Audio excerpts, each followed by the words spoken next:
Pupunta po kami dito sa police station ng Talisay. Ayan. At para mag-file ng blatter reklamo.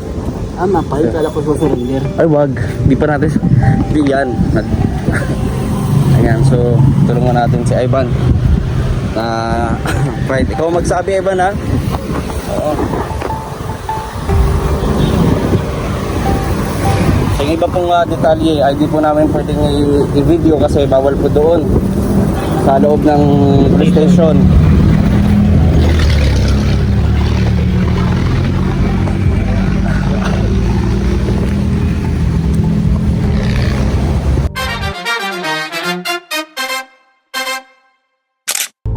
Yes, hello po mga kalingap, isang mapagpalang hapon sa ating lahat. Araw po ng linggo. So ito po rin yung araw ng kapanganakan natin. Birthday po natin ngayon mga kalingap. At anong pa man ay walang masyadong ganap, kundi magising pa tayo mamaya after ng trabaho. So salamat, no? So again po, maraming salamat sa inyong panonood and sa pag-share nitong vlog natin. Ito po ay patungkol sa isa nating beneficiary, no? Si Ivan, na ngayon po ay humingi ng tulong, no? Mahagulhol po dahil po ayaw niya daw pong makulong, no? Meron po kasi na gumagamit ng peking pangalan at peking mukha niya sa Facebook at nakapag-scam na raw po ito ng umabot ng 100,000, 100,000 pesos. Ito daw po ay taga Cavite o minsan nagpapakilala na taga Tagaytay at nagpapakilala rin po na may-ari ng kondo at anak ng din. So wala pong kaalam-alam si Ivan na may mga nanloko na, no, yung scammer na yon na ginamit ang pangalan niya. So alamin po natin ang buong detalye at buong kwento. Panoorin nyo lang po and please don't skip ads po mga kalingap. Po mga kalingap, at ito na po si Ivan, no, na humingi ng tulong, mahagulhol. Actually kahapon pa po ito nung pag-alis namin, pagdating namin galing sa scout, yun siya talagang umiyak-iyak. Ivan, pwede mo ikwento ko anong nangyari? Ano ba yung kinaiiyak mo, kinakatakot mo? Nasabi mong ayaw mong makulong? Kasi po yung nangyayari sa akin, ginamit yung picture ko po. Ginagano po ako, pinagawa na ako ng ano. Ako daw po yung nagang hinila ng ng kwarta, 25k, 23k. Di ko po yung kayang gawin. Mahirap talaga po yung tanggapin kasi yung pangyayari na yan. Wala po akong kalam-alam dyan. Di wala mo po akong number na... Paano mo nalaman? Paano mo nalaman na may naggumagamit ng Facebook mo at ginamit sa pang-scam? May gumagamit ng mukha mo at pangalan mo para makapangbudol na umabot ng 100. Hindi ko nga po alam eh. Doon po ako nagtataka. Doon po ako nag-iisip. Kasi di ko talagang gagawin kasi wala man po akong number ng Gcash ng ganun. Yung ninakawan po ako nun, di ko po alam yung number na yun, yung pangyayari sa akin. Kasi ito nga ang account ko nga, wala nga akong Gcash po sa cellphone ko nga, wala nga po ako kasi po cellphone ko storage. Wala po ako alam dyan.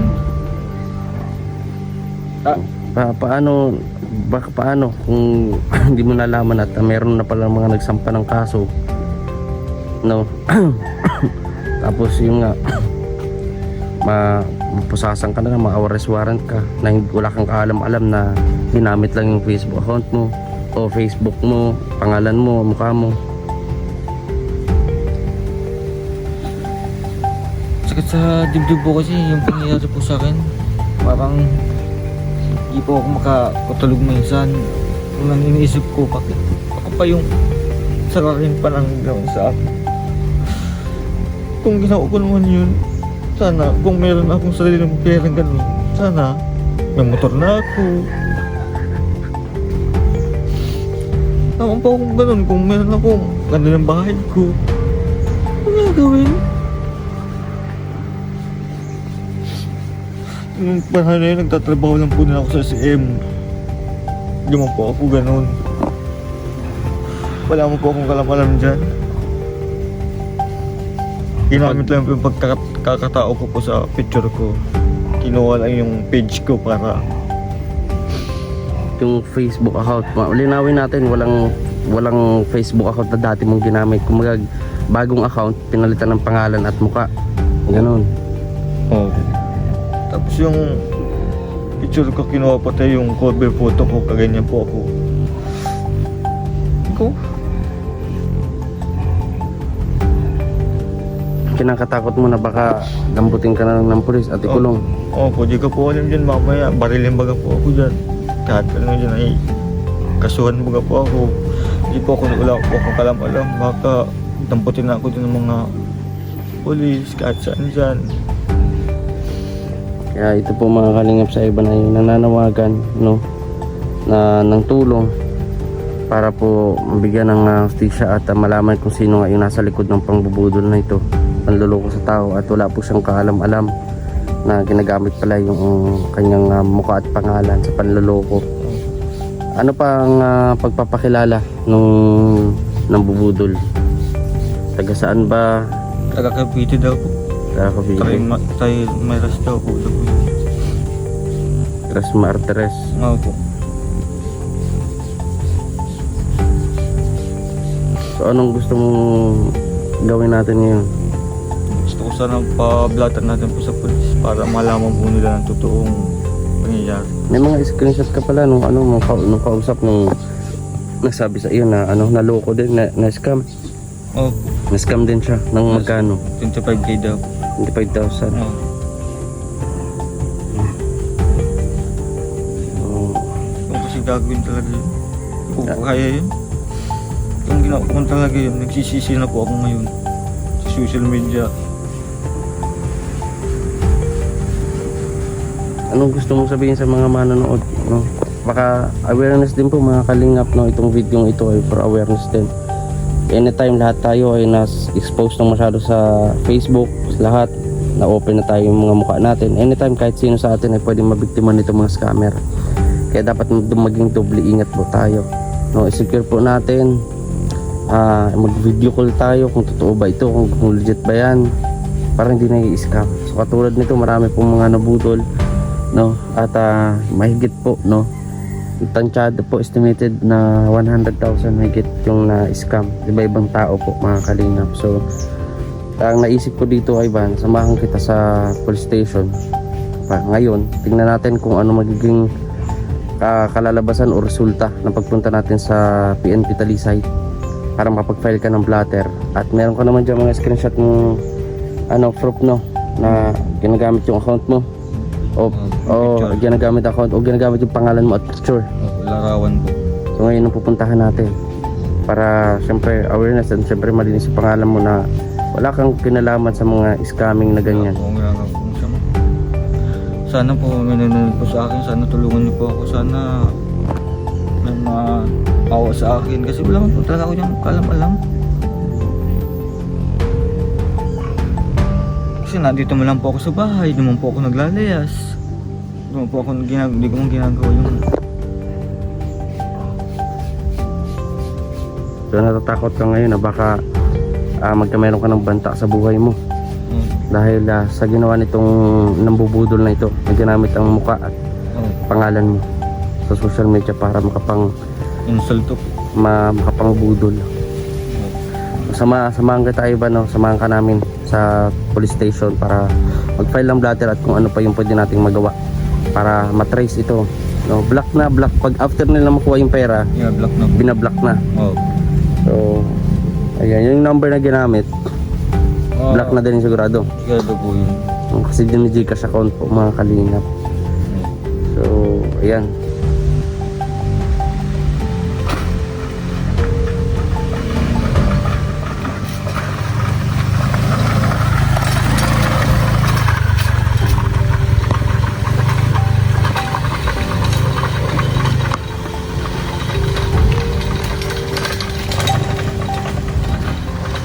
Punta po kami dito sa police station ng Talisay. Ayan. At para mag-file ng blatter, reklamo. File kala ko surrender. Ay wag, di pa natin. Di yan. Ayan, so tulungan natin si Ivan. Right, ikaw magsabi Ivan, ha? Oo. Yung iba pong detalye ay di po namin pwedeng i-video kasi bawal po doon. sa loob ng police station.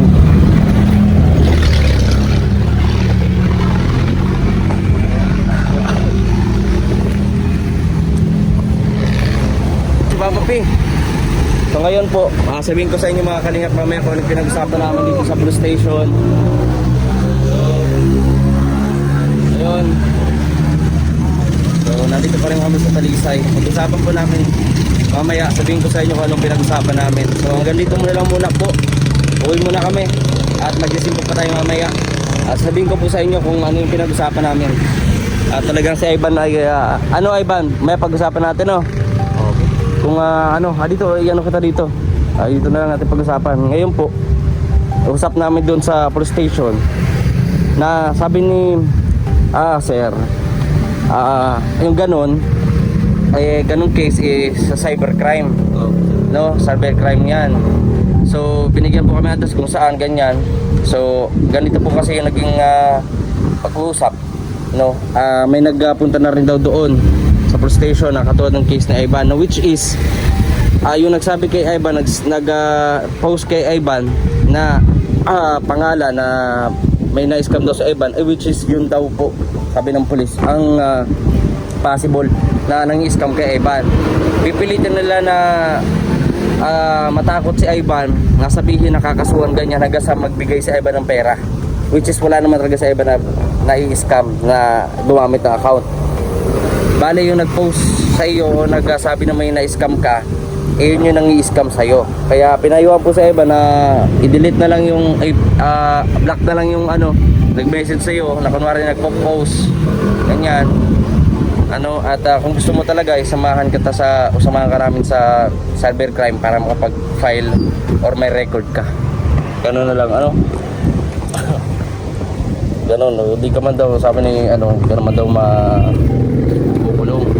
Wala naman daw ganun, lalo kung walang ebidensya. Wala kang dapat ikatakot, matulog ka.